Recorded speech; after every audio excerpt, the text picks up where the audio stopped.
Massive greetings to all you guys out there in the world. I'm Harry and I'm accompanied by Sean. Hello, Sean. Hey, Harry. How are you doing? Looking forward to having a good chat today. Cheers, man. Now look at this to start off with. The wizard Iniesta at work with this beauty. What do you make of this, Sean? Yeah, it's a goal that fans all around the world have seen from him many times in his days in Barcelona. And as you can see, he's still doing it now in the J League. Yes, how amazing. Now, more to come later. But let's get this going then. This is a J-League Monthly kicking off.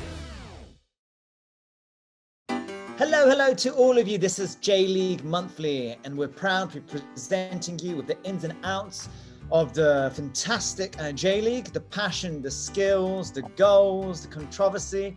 But today, I'll be asking the expertise of Sean Carroll, who's been covering the J-League for a good number of years. Hello, Sean. Hello, Harry. Thank you very much for that very kind introduction. Yeah, good to see you, man. Good to see you. How are you doing? I'm doing very good, thank you. Obviously, it's an unusual situation now for everybody. A lot more working from home, not able to go to the stadium too much to watch the games. But thankfully, on the other hand, that means I can watch a lot of games on the TV or online. So I'm managing to keep even more abreast of things than perhaps usual. But you've been seeing this league for a good number of years. What's good about the J League then? I think, one of the things is it's very unpredictable. There's almost every year we have a different team that's champion, and almost every round of games, you don't really know from one game to the other which team is going to win. Even if there's a team that spends more money on players, that looks like they're stronger on paper, on any day, any team can win. And I think coming from England like we do, where the Premier League, obviously now the richer teams tend to be winning, it's nice to have that unpredictability, I think.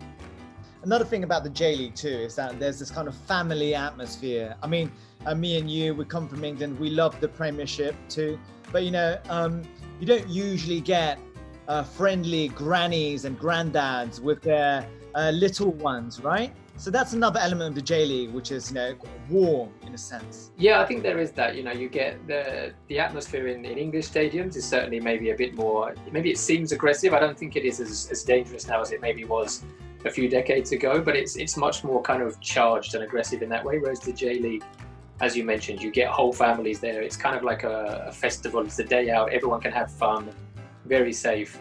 And luckily this year, obviously, there's been a lot of trouble around the world with the coronavirus, and in many countries, fans can't go. And the J League has done very well in gradually reintroducing fans. They've just reintroduced away fans as well. So now the fans are behaving themselves, thankfully. They're following the rules, and so far, everything's been going well. And fingers crossed, things can keep improving in that way. Definitely. It's just so good to have people back in the stadiums, even if not at full capacity. Right, so let's get this going then, Sean. Here's a taste of the J League with J League power plays. Okay, J League power plays. Who do we have first then? Oh, Junior Santos. Let's have a look at this then, Sean. Yeah, this is definitely a player you would associate with the word power, wouldn't you? Just everything about him emanates power. Here's another one. Oh, from the air. Look at that. Yeah, he must be a nightmare for opposition defenders, because if he's running at you, if he's running in behind, if he's in the air, how do you deal with him? You can just see the threat that he poses here from all over the pitch. God, look at this. This is a one-man show. And then he smacks straight into the post and in. Man, what a beast. Well, talking of smacking it, look at this one. Oh, boom! That's the kind of goal, he knew as soon as he made contact with the ball, I think. He knew it was going in. A bit Gerrard-esque, isn't it? Yeah, absolutely. Then we have Leandro Dominguez. Oh, cheeky. Yeah, I was going to say, this is another one who, in and around the penalty area, he's always a threat, isn't he? Oh, and this is Usami at his best. Yeah, just a shame he couldn't quite put it away at the end there, but he made up for it here. This one. Oh, look at that. Absolutely beautiful. Yeah, it's another one he knew as soon as he made contact, I think. Yeah. And here we go. This is your favourite. Oh, yes, the man. Silky skills. But, mate, the agility and the body balance that he has. For a But it's not just that. He's very small, but he has the strength too. He can keep hold of the ball. He can shrug off defenders. Yeah. And then he just plays these balls through the eye of a needle. Look at that. He really is a joy to watch, isn't he? What a beauty. Yeah. Oh, Sapporo, they miss Musashi a bit, don't they? Yeah, I think Ryan Chanatip's been out injured too, so a couple of big misses there. Oh, look at that. Yeah, Maeda doesn't miss many, does he? He's very, very dangerous in the final third. Makes chances, scores chances. On the turn too. Here we go. Last year's #1 goal scorer with that's just art, man. That is art. Then we have Leandro of FC Tokyo. What do you make of him then? I think he has to be one of the most dangerous players on the counter-attack in the J League right now. They've got his pace, and he's so clinical in the final third. And again, you can see here from set pieces as well. He doesn't often miss the target. Right. Oof. Cool. Very cool. Mitch Langerak. Yeah, you had a good chat with him, didn't you? Yes. Not long ago. An incredible Very nice guy. Stopper. Look at this. With his feet too. But I mean, the speed at which he reacts. Yeah. We'll see a couple of them. Point blank range. And another one too. His positioning and I think his awareness of where the danger is going to come from. Look at that. That's like, inside a meter, smacked right at him, and then he gets it out of danger. Diego Oliveira. Yeah, here's another crack too. Yeah, and there he is again with Leandro just pairing up, getting in behind. They've really got some threat up front, FC Tokyo this year with those two. And of course Adalton as well, Nagai, so many players there. Of course. You see, I love this goal because he's left-footed, isn't he, Mateus? Yeah, but also he just passes it. He doesn't try to go for the power. He knows the power's already there. Beautiful finish. Controlled. And we have Oshima as well. What a player! It's a shame he's had so many injuries, but if he'd stayed fit, he really could be playing for the national team regularly. Definitely. His touch, his awareness, everything. Fantastic player. This finish too, with the outside of his foot. Yeah, just so calm, isn't it? And the man himself. Yeah, talking of calm on the ball. Yeah. Cool as a cucumber. And you can see passes that other people just can't see. Yeah, that's the thing. Like it's almost as if he sees everything in slow motion. I remember reading an interview with him, and he was asked how he makes his decisions, and he says he doesn't really think about it. He knows what to do when the situation is in front of him. He knows when he needs to turn, when he needs to pass, and you see that all the time. Right, his teammates. It must be a joy playing with him because you're always going to get the ball to your feet every time from him. Right. How many times have we seen that with Barcelona? These crafty little touches. Yeah. But it's like he's almost sort of 2 moves ahead. It's almost like snooker or something where he's looking a few shots ahead. He knows where everything's going to be in 3 or 4 seconds. Right, and it enables him to do stuff like this. And the near post. Chill finish. And then we have Leonardo Rauer, who was the leading scorer of the J2 and the J3. He was going for 3 years in a row as top scorer, and he's giving it a good shot this year, but I think we'll come to someone else in a minute who's making it very difficult for him. But this guy, very, very good finisher. And then Everaldo of Kashima. Yeah, another one. Really, there we go. He had a bit of a slow start, but he's found his feet, and now, scoring almost every other game, and that's what you need from your strikers. Hanging in the air like Cristiano Ronaldo. Right. Oh, Kiyotake, of course, he'll be familiar to a lot of fans in Europe. He had a great spell in Germany and in Spain as well. Really, really talented player. And then a J-League favourite, coming in at 37 years of age, Leandro Dominguez.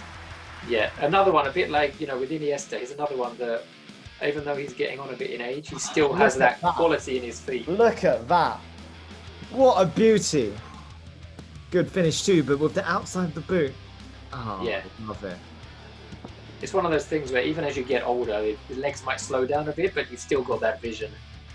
And now we come to the Yep. Olunga, The cherry on the top. the man. Ooh. I mean, yes, he's powerful in all forms, but the finishing too. He's clinical. Yeah. Wherever Yeah, well, he that's is. the thing. He's powerful, but he's also The very touch. he's delicate. What was that? elegant. What Yeah. is this touch? Man. Yes. He cuts in. Yeah. Yes, He can likes just it. score all kinds of goals. It must be so hard to defend against because you can stop him in the air, but then he'll get in behind, or he doesn't need to get in behind. He just makes himself half a yard and then smashes it in the back of the net.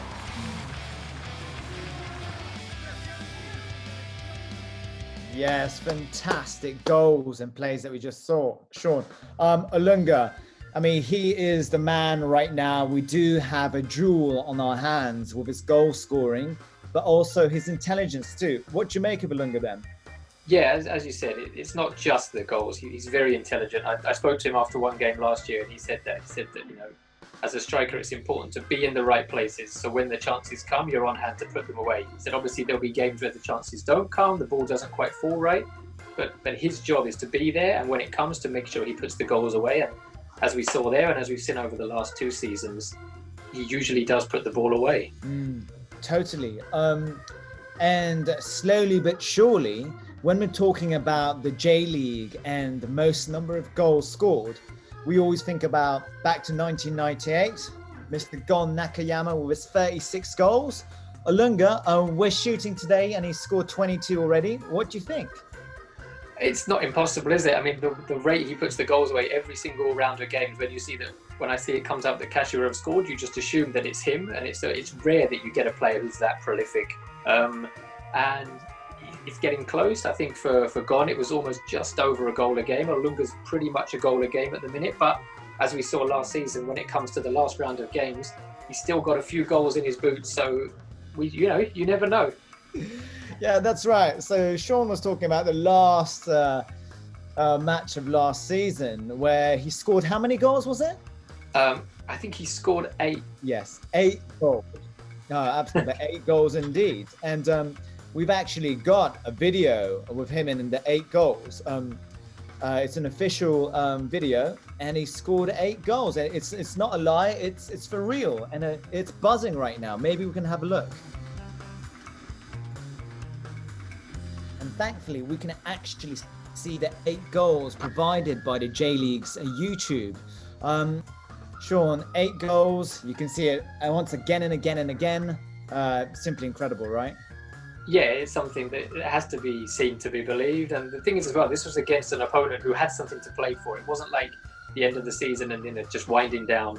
The team they were playing Kyoto were pushing for the playoffs, but Olunga was just completely unstoppable on that day. And I recommend anyone who hasn't seen it, and there can't be many who haven't seen it yet, but if they haven't, it's definitely worth setting a few minutes aside because it's something else. Totally, definitely see it right now. Cheers. Right, next up we have J Club mascots. Sean, talking about football, we can't forget about the lovely mascots that J League provides, huh? It's absolutely something that is very, very popular in Japan. Obviously, for us coming from England, mascots are normally something that is focused on the kids. The kids love to see them at the stadium. Of course. But in Japan, they've got a whole following of their own. Everybody loves the mascots. They're incredibly diverse. In England it might just be an animal or something quite simple, but honestly the mascots here, they're something else, aren't they? Exactly. And today, are you going to be introducing us to a certain favorite mascot maybe? I am indeed. As you said, I just mentioned there, there are a lot of very special mascots, and I think there aren't many that are more special than this. This is Kizuru. So please everybody meet Kizuru.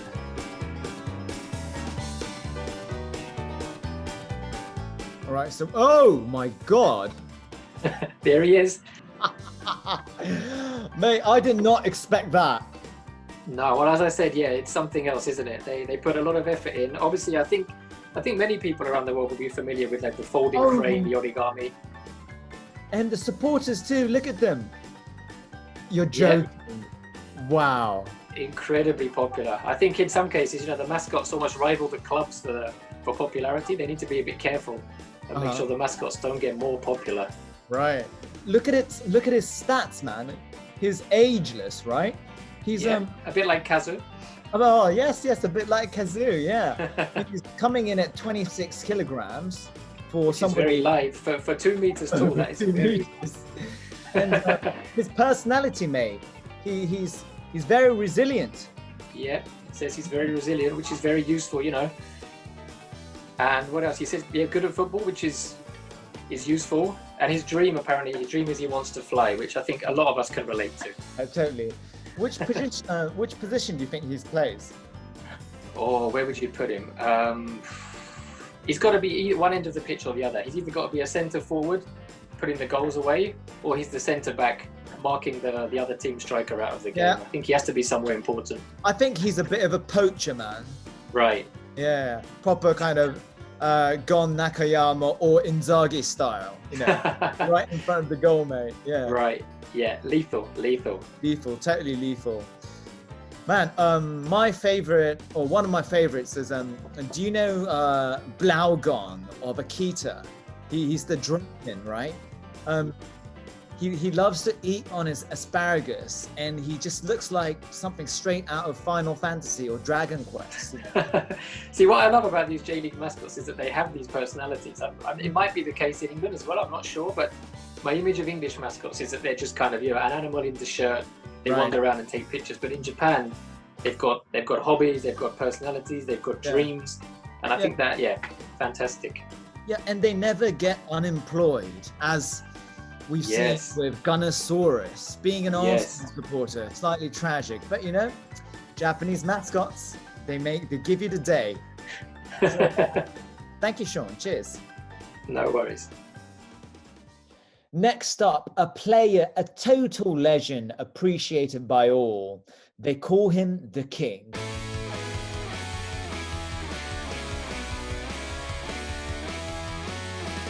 Everyone calls him the King. The King is Kazi Yoshimura, 53 years old, battling in Japan's top league. The man is a total legend. So everyone was excited when Yokohama FC was promoted because it meant that the King was coming back to the J1 League for the first time in 13 years. And last month, he played in a J1 game, the last one being 4,860 days ago, obviously making another incredible record. But let's spin back to the year of 1993 with the skills cultivated in Brazil. King Kazoo was a heartthrob.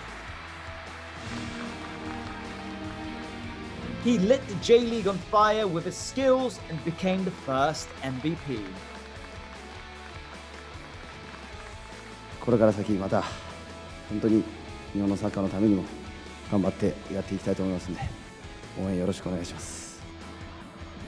After that, he went abroad, came back to Japan, went to several different clubs.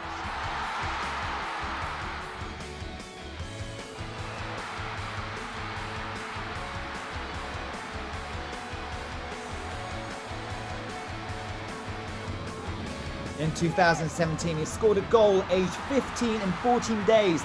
This went straight into the Guinness Book of Records, and look at him go, the famous Kazoo dance, the oldest football player to score in the professional league.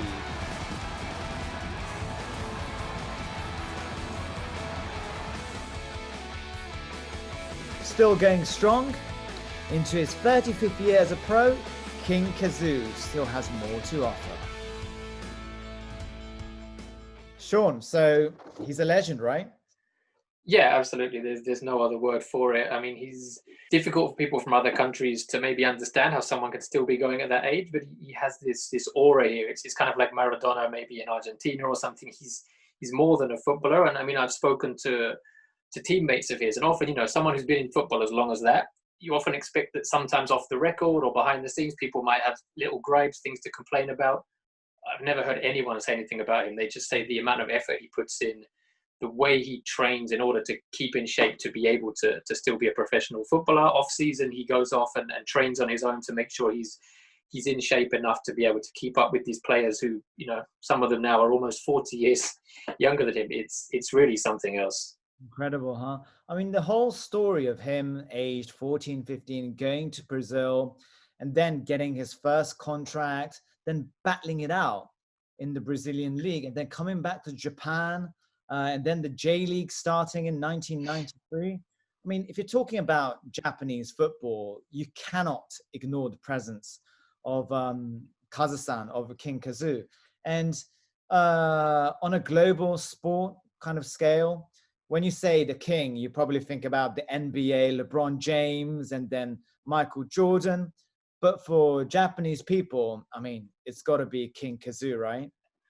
Yeah, absolutely. As you said there, he's completely intertwined with the whole history, the whole rise of professional football in Japan. The fact he's got that backstory of going and trying to prove himself in Brazil, which is the home of football, around the world. Then to come back, the J League started. It's like a fairy tale, and the fact that he's come from when the J League began, and it's still going now as the J League is growing even more, gaining an international audience. It's really something that you can't write, and who knows when he's going to stop playing. It's true. When is he going to stop playing? When do you reckon, Sean? I don't know. Like, everyone asks him. Obviously, I've asked him. Everyone else asks him, and he just says he hasn't thought about what he wants to do afterwards. I mean, like you said, he went to Brazil and challenged himself when he was a very young teenager. His whole life has been playing football. So I think until he physically is unable to play football anymore, I think he will want to keep going. And who's to say that anyone can stop him? Yeah, let's just look forward to the next goal he scores. Could be soon, could be soon. So, Sean, we've been talking about the incredible elements of the J League, but we have a very big match coming up soon, huh? Yes, we do. It's always, every year, it's something that everyone looks forward to. It's the first cup final of the year. It always seems to be sunny. It always seems to be good weather. It's the Levant Cup Final, and it's a game that everyone's looking forward to, I think. That's right. November the 7th, the Levant Cup Final. How are you looking forward to it?